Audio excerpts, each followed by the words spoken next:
Well, hey everybody, thank you so much for joining us at Dogwood today. My name is Ashley Morris. I'm the Communications Director here at Dogwood Church, and I want to welcome you to today's pre-service talk. We're very excited to have a special guest with us here. We've got one of our Dogwood members, Gary Koger, and one of our life group leaders as well. So Gary, thank you so much for being here with us today. Thank you, Ashley. It's an honor to be here and be asked to do this. Absolutely. Well, thank you so much. And we're excited for church today. We're going to be getting into part 3 of our fall spiritual growth campaign, What the World Needs Now, Loving Others Like Jesus. And so everybody from our children to our students and our adults are all going through this campaign together and studying the curriculum as we follow along for a 5-week period. And so here at Dogwood, one of the special elements that makes up the DNA of who we are as Dogwood Church is our life groups.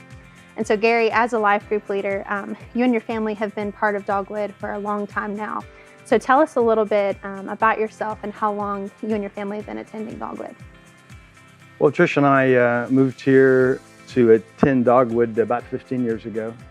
2 children, Blake and Blair, both grew up in the church. And we loved it. It's been great. And we've been a member of a life group since the first year we were here, actually, either leading it or part of one. Oh, that's amazing. So you have a very diverse perspective of how it's changed over the last few years. Oh, yes. It's changed a lot. Very good. Very good. Well, you have some pretty awesome things happening with your life group in this stage during pandemic season and even a little bit before that. So tell us a little bit about your current life group and then how all of that came about.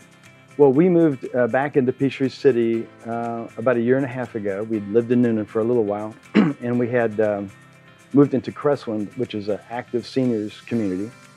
When we did that, we wanted to start a neighborhood life group. So we started asking people, and before we knew it, so many people wanted to be a part of it that it was not going to be a small life group. So we happened to have a clubhouse at Crestwind that has a big ballroom, so we started advertising a big Bible study. So we ended up with about 40 people signing up for that last year. Wow. And it was in the low 30s, the number of people that actually attended. It went really well. My desire was to get small groups birthed out of that, so we ended up with 2. So all last year we had a really good life group experience with our life group. And again, when the fall approached, Pastor David Hodge, our adult ministry pastor, let me know what the topic series of the series was going to be this year. And this sounded so perfect that we decided to do a big Bible study again. This year, we had 59 people sign up. Oh my gosh. We've had 48 people on the average. And with a bunch of older folks with grandchildren and illnesses and whatnot, the attendance has been really good and it's been very enthusiastically received. Wow, that is absolutely unbelievable. So I know we definitely appreciate your willingness to kind of open up for that for your community and for your neighborhood. And it's been amazing to see what God has done with that just in the last 1.5 years. So what do you think has resonated with you the most so far as we're going through the spiritual growth campaign? And what would you hope that your life group gets out of the next few weeks? Well, I think the subject matter, loving other people like Jesus would, is really relevant for our times. And even the whole topic matter, I think, is really what attracted most people to the study. Absolutely. It's been a great experience thus far. I think the topics have been right on, and my big hope is that a number of small groups will form out of our large group. We have a lot of diverse individuals in our group. We have people from Holy Trinity, from Passion, that attend Passion, First Baptist, Methodist Church, and a lot of people that go to Dogwood as well. So it's quite a different kind of group, but we're there's even unchurched people in our Bible study. So I'm hoping that a lot of small groups form out of that. So Gary, as you previously said, you've been a part of a life group now for over 15 years, and you're currently leading one. So tell us a little bit about just the impact that that's had on your family, being a part of that kind of community, taking that next step in spiritual growth and in discipleship. And then what would you say to somebody that's either never been in a life group or is looking to host a life group but may not be sure on taking that next step?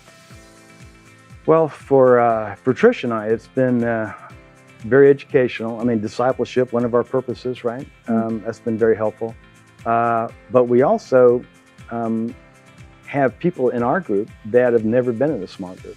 And the fellowship has made a big difference. I mean, our famous sign-off saying whenever we used to be on Zoom was, "I love this group." And like I said, we have a lot of people that have never been in that group. We have people that have lost people recently. We have people that have a lot of, and most families too, have something going on. And this has been a real comfort to them to be with other people, talk about them, pray about these things, and to learn together. So as we said before, our spiritual growth campaign title this year is What the World Needs Now, Loving Others Like Jesus. And as a life group leader, you said that most of your neighborhood and community is kind of rallied around joining as a group together. So there's almost 50 people coming and working through this curriculum every week. So why do you think this particular topic has resonated with so many people? And do you think that that contributed to the amount of people that have signed up for your group?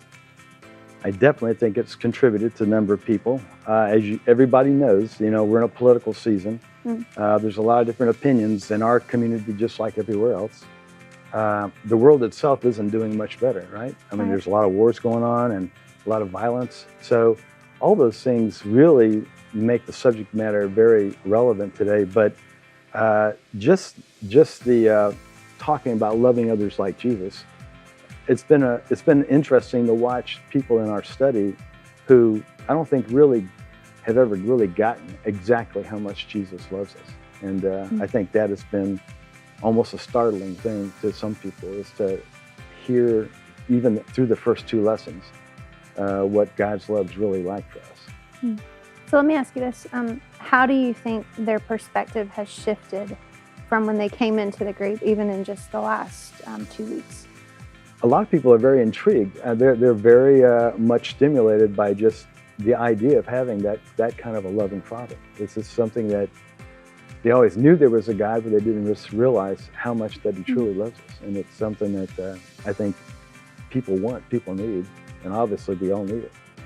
Wow, that's so amazing. Well, thank you so much for telling us a little bit about your group. That as I'm hearing you talk, it's such a perfect example of what our mission here is as a church, to love God and love people. So thank you so much for your willingness to be a part of unifying our community in that way. So thank you. You're very welcome. It's an honor to be able to do it. Yes, sir. Well, thank you guys so much for tuning in for our pre-service talk, as we've talked a little bit about our life groups, and service is about to begin. I want to encourage you, whether you're in person or you're watching online right now, please, please, please share the live stream feed with your family and friends. We really hope you enjoy your experience with us today as we continue in our series, What the World Needs Now, Loving Others Like Jesus.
right. Thank you, guys.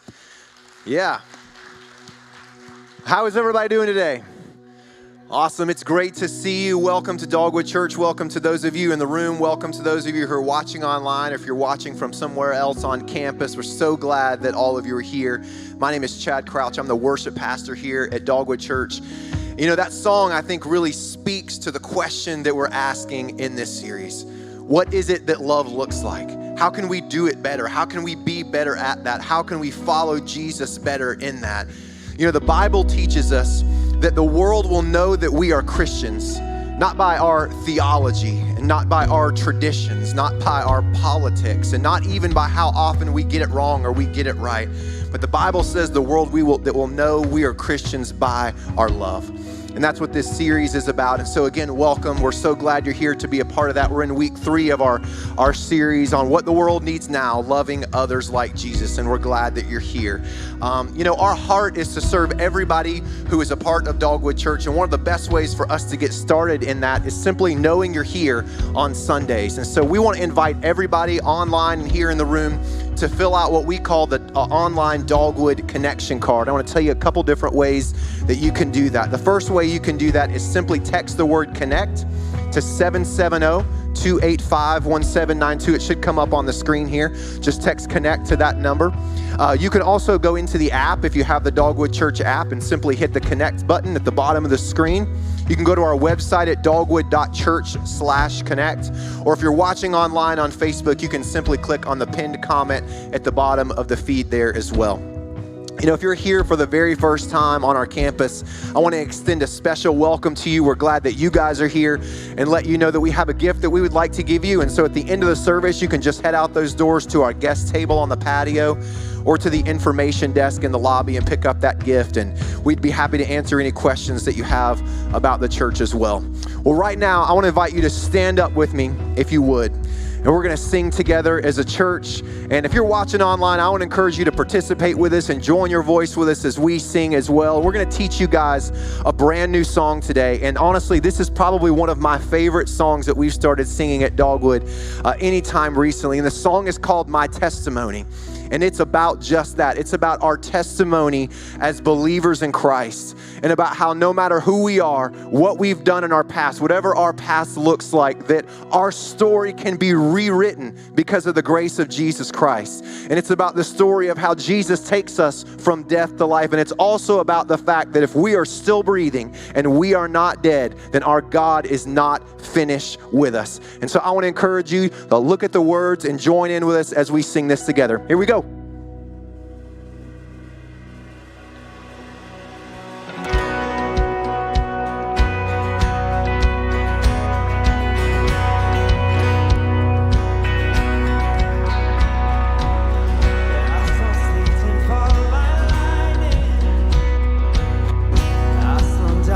Run for cover,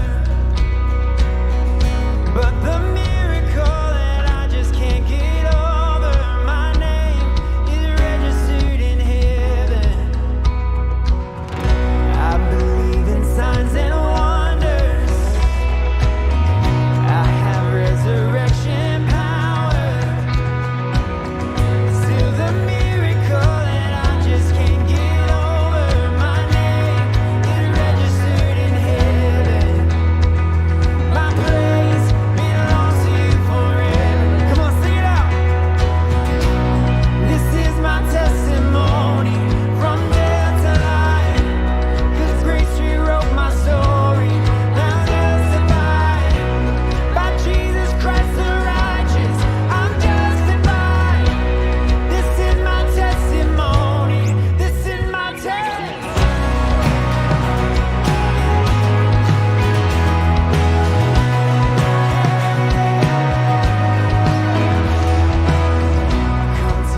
runs out on me.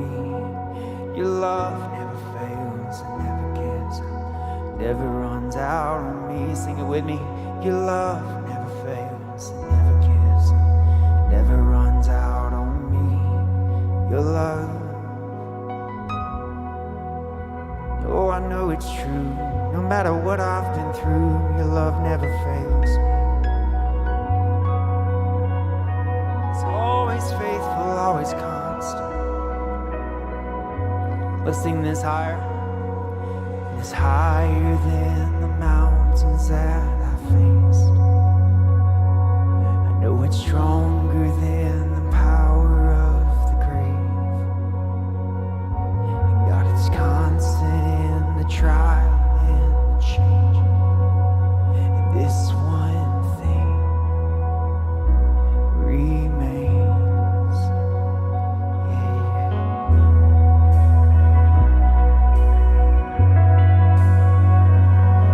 Oh, it's higher than the mountains that I face.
Thank you. You may be seated.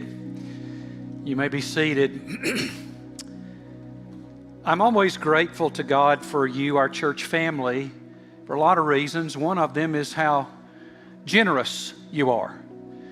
And as I've told you many, many times, all of the ministries of Dogwood Church, everything we do personally, everything we do locally, everything we do globally, is all underwritten and funded by you, the Dogwood Church family, every bit of it. And it's quite extensive, what you do every year in ministry. And so our church is arranged so that you, who are the members of Dogwood Church, you give the final approval on an annual basis of how much money, ministry money, we are going to invest in the next year's ministry plan. All of you who are members, and hopefully more of you, have been receiving copies, hard copies in the mail, and then electronic copies of our 2021 year ministry plan budget. This comes as a result of many months of work on the part of all of our volunteer ministry teams. Pray and make their plans and contribute. All of our church staff and pastors work on this. Our finance team and our personnel team, our elders work on this. And so today's the day that we pause and ask those of you who are members of the Dogwood family to vote to approve the spending plan for our 2021 ministry. You're going to see it on the screen. We've got some instructions for you. Because it is a COVID year, we're trying not to use paper ballots. We're trying not to, as someone said, well, we're just trying not to touch stuff. How's that? And so I want to say thanks to Ashley Morris, our communications director, and Jonathan Bailey, our technical director, and the work they did to figure out a way for us to do this electronically primarily. So if you, here on the campus in person, if you have your phone or any other device that will work, you can put that back up on the screen there. You'll see some instructions here somewhere. There's a slide. Yes. You can